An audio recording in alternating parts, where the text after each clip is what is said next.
Look down at the eastern edge of Europe in the spring of 1223.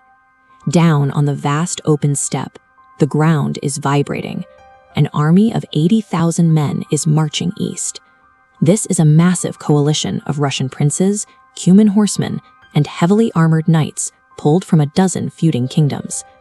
They are exhausted, covered in mud, and riding their horses to the breaking point. But they are chasing a force of 20,000 Mongols, who appear to be routing in terror. The coalition soldiers are cheering. They believe they have the enemy on the run. They do not realize they are chasing ghosts. The man leading that retreat is General Subutai. He has spent his entire military career without losing a single major engagement. He is the most successful tactical mind the medieval world produced. A few weeks prior, Subutai had sent a peace embassy to the coalition, but Mstislav of Kiev, one of the leading Russian princes, had every one of those ambassadors executed. Subutai bypassed the traditional displays of rage. He did not launch a frontal assault to avenge his men. He simply ordered his army to turn around and gallop east. He utilized the Russian prince's own cultural prejudice against them. They viewed the Mongols as disorganized barbarians. Subutai offered them the panicked retreat they expected to see, and they took the bait. The Mongols rode hard. Day 1, they kept running. Day 2, still running. By day 5, the pursuit had dragged deep into the unmapped wilderness. A 2023 peer-reviewed military study published in the journal Mongolian Diaspora identifies the Mongol feigned retreat as a meticulously coordinated system drilled into every rider from childhood. This animation shows the system's mechanics. It uses distance to dismantle an enemy force.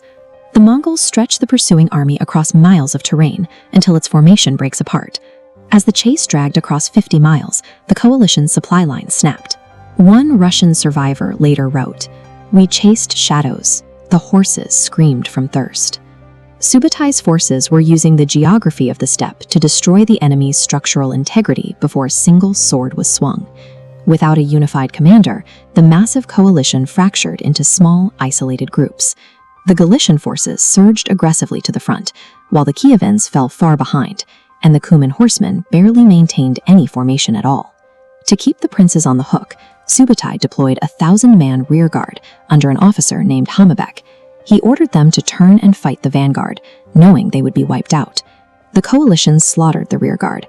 That brief victory gave the leading princes a taste of blood, feeding their arrogance and blinding them to the reality of the terrain. Subutai understood that the true vulnerability of this coalition lay in the unchecked hubris of its competing commanders. On May 31, 1223, at the Kalka River, the 9-day chase came to an abrupt halt. The Mongols stopped running. As the scattered coalition vanguard crossed the river, they watched 20,000 Mongol riders wheel their horses around in perfect unison. They were facing their pursuers.